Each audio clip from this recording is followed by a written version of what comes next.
Hey, everybody. Welcome back to This Week in Startups. I'm your host, Jason Calacanis. You can follow me, Instagram.com/Jason, and you will see pictures and stories about my kids and whatever meat I am grilling. That's it. You'll also see sometimes some traveling and some FOMA stuff, but rest assured, all of the FOMA traveling posts, those are all photoshopped by my team.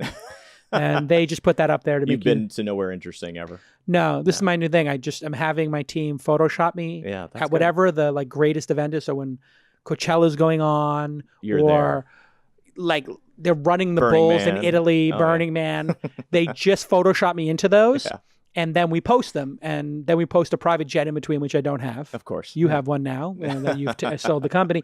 And then we just let people wonder how I'm able to live this lifestyle and be so productive. Fabulous. My guest today, Samir Dholakia. You're still nailing it. Dholakia. Is it Still Indian or Pakistani? Indian. It's Indian. Yeah. Parents born and raised in Mumbai, India. You're kidding. Yeah. Wow. They still there? Or they immigrated No, here? immigrated to the States in the 60s. And so that's where my brother and I were born and raised. Really? Where? Just outside of Boston, Massachusetts. Wow. Yeah. How was that? Rough. It was rough? Well, I say rough only because, there wasn't. Well, Boston's rough. Yeah, there wasn't a Period. lot. There weren't a lot of Indian families around. Let's put it that way. Yeah. We stood out a little. And those Bostonian unique butterflies, they're just so graceful. To your point of being graceful and gentle. Yes. Yeah. They're very welcoming of newcomers. Absolutely in Boston. I joke about that, and I should say in all sincerity, our particular neighborhood was amazing, and our neighbors were awesome, and they were very welcoming. Yeah. The broader community around us, the town at large, a little bit different. I was where's the brown kid at Little League tryouts. So it's very it was different. It was a different moment in time. Now, also true. You're crushing it. Do you buy into this? I think a lot of my Indian friends will call it the curry ceiling.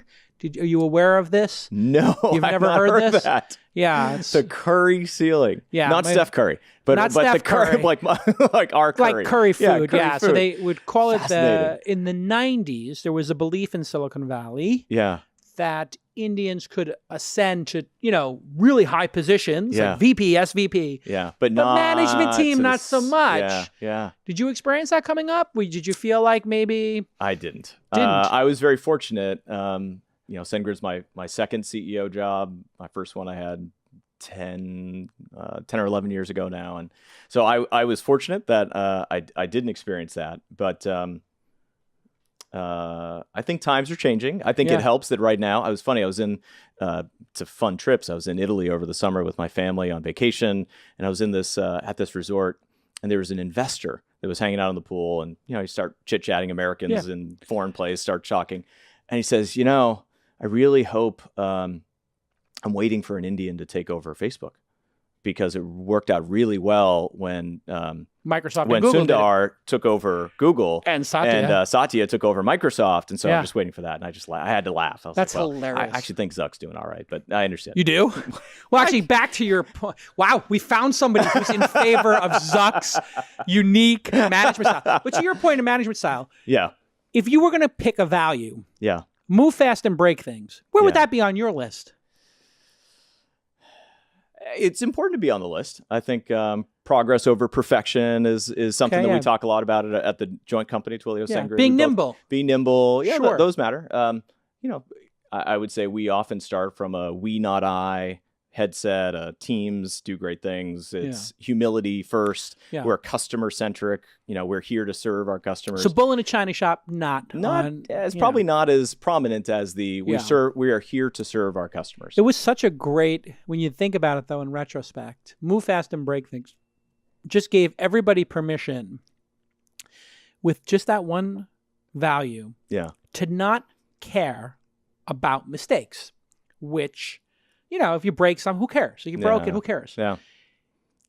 However, that served them so well on the way up and so poorly at scale. I think it's a very interesting point. There's a time and place for things, and you're absolutely like it drove probably a set of innovations where small teams are moving at speed, and that can be awesome. And as you are at scale, it can be a little bit more dangerous, and you gotta like taking rubles for racist ads against Hillary Clinton. Intentionally or not. Yeah. I mean, they literally spend more time, I think, on keeping competitors off the platform than they did looking at advertisers. Like, why would we put any cycles on slowing down people spending money? Right. Let's just kill all our competitors by, I mean, you saw that VPN thing they were doing, studying all the, they basically bought a company, Unvio or something. It was an Israeli company that would be a VPN. Then they used the VPN. They bought the company because the VPN was on so many phones that they knew exactly the utilization of Snapchat, WhatsApp, etc. So then they had the inside information of which apps to kill, which ones to buy, which, you know, it was pretty nefarious craziness. Speaking of which, how do you deal with that? Because I know that was a MailChimp issue too in the beginning days. Email is used for a lot of nefarious spear phishing, phishing, craziness, spam, obviously. Yeah. How do you, when you're giving away the first free 10,000 emails for free, like isn't that one of the core offerings is to get the first 10,000 emails a day free? How do you mitigate against Russian hackers spamming and all that? And how often are you attacked? Yeah. Unfortunately, all the time. And I would say it's one of the reasons I believe SendGrid has been so successful is we've invested over the past literally decade tons of both process and engineering to defense systems, and I think we built a brand and a reputation in the industry. We actually will fire lots and lots of customers, new signups that we do not believe are sending wanted mail. Like that's our catchphrase. Like we only want to deliver wanted mail. Wanted mail means the recipient asked to get it and they're happy to be receiving it. Like the open rates on our platform, like we sent, just by the way, just as a sense of scale, I think we sent something on the order of, well, I got to go. Last public number was north of 40 billion emails in a month, over 1 billion emails every single day. Our open rates are north of 20%. That's a lot. That's pretty great. That's pretty impressive. I mean, retailers are scale. getting 5-10% open rates. 3 to 5, they'd be doing cartwheels. Yeah. So we send wanted mail, and we pride ourselves in that. But we had to go build machine learning systems to go vet people that are coming in to sign up, and we would check a bunch of different variables and figure out, does this look like legitimate? Then we check, okay, we're only going to let them send a little bit, and then we're going to go watch the engagement rates with their subscribers. And we will open the funnel or the pipe if it's looking good. And if it's looking really bad and people are getting flagged as spam, we shut it down. When I hit spam in Gmail or somebody hits it in their whatever mail client they're using, Yahoo, whatever, does that data get back to you somehow? Is there a protocol? And what is that protocol? How does it work? Yeah, we actually partnered closely with Google and then later Yahoo and other ISPs, inbox service providers, to create something we call the FBL, the feedback loop. And we literally said, we all in this ecosystem have a aligned incentive to want to keep the bad actors out. Nobody wants the spear phishing email, grandma's being taken advantage of, spam flooding our inbox. You can't actually get to the right one. So we have a lot of data about who looks like a bad actor. You all have a lot of data on who looks like a bad actor. Let's create a feedback loop both ways. And so we started that, and then because you're trying to do the right thing, we're like, you know what, we should open this up to other ESPs, email service providers that compete with SendGrid, and the ISPs, now provide that out to all the ESPs. But I think it's helped immensely to cut down on spam and phish as a result over the last, call it 5 years. How did you get from 30 million or so to 150 million? What does that take? I mean, I guess the easy answer is like 5 years. Yeah, but. A lot of hard work. Yeah. When you come into a system, you're like, wow, there's a big pile of cash. Now the expectation is I grow it meaningfully by the board. How do you make a 5-year plan? Do you make a 1-year plan? What is that growth? What's important in that growth phase? Because that's a serious, it's one thing to get a company to 10, 20 million. Yeah. It's a whole nother thing to get to 9 figures. Yeah. Scaling is hard. That growth stage is an interesting time. And I would say, we did think about it over, okay, for the next 3 to 5 years, where do we want to be? And then walk yourself backwards from there.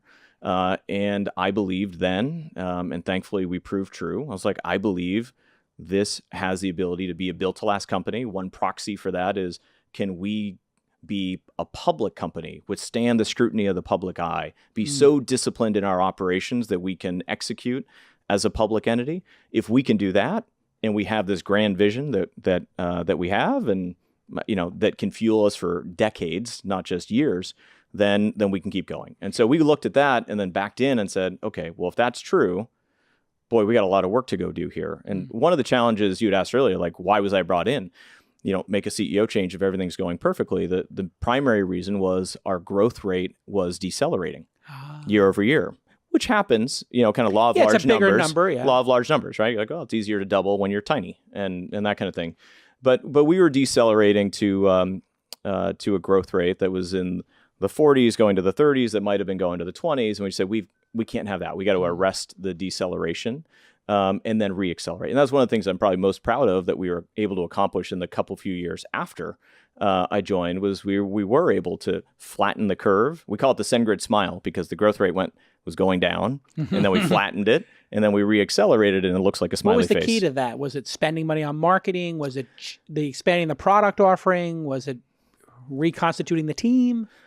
Wow, you're good. You should be a CEO, Jason. I choose not to be. You just hit probably the three biggest levers that we pulled. Oh, okay. In fact, we more than tripled our marketing spend in that year. What worked best? Most of it was, I would say, the principal channel was SEM. There's a reason Google is as big as they are. Got it. So that was a big part of it. We added a new product line. So you mentioned earlier, we've been known for the transactional email with the developers. We added a second product line for the marketer. And so now we do compete head-to-head with MailChimp and Campaign Monitor and all these other folks. It's called Marketing Campaigns, SendGrid Marketing Campaigns. And that's now a meaningful business line for us. I'm trying to, again, the last public number on it was probably a $25 million run rate business that didn't exist. So it's 10-15% already. Yeah. That's great. And growing meaningfully faster than the overall company average. So that was a big part of it. And then we did reconstitute the executive team. We have our general counsel that is the same from the prior management team, and then every other person was new. Right. And that was a difficult and long process. I hired a new executive leader, basically one a quarter for 2 years. Wow. And then they would come in, and they're domain experts and had seen scales. Part of the prerequisite to hire them was, have you seen scale? Have you been at a publicly traded company? Have you gone through this phase before? And they could then come in and say, we know what great looks like. And I would just, knowing what great looks like, I think is critical to taking your team there. It's just, right. Because they're leading you now, as opposed to you pushing people who've never been there. That's right. To go to the new world. It's like, oh, I've been to the new world. Absolutely. I took the ship around. Right. We went around and Cape Horn. We made it. We made it back. It's all good. I've been there. And I love being the dumbest guy in the room in our executive management team meetings, where I know my marketer or my product person or my CFO has forgotten more than I will ever know about how to do their job in that function. And I think that was a big part of our success too. All right, when we get back, you keep bringing up going public, as was the mission there.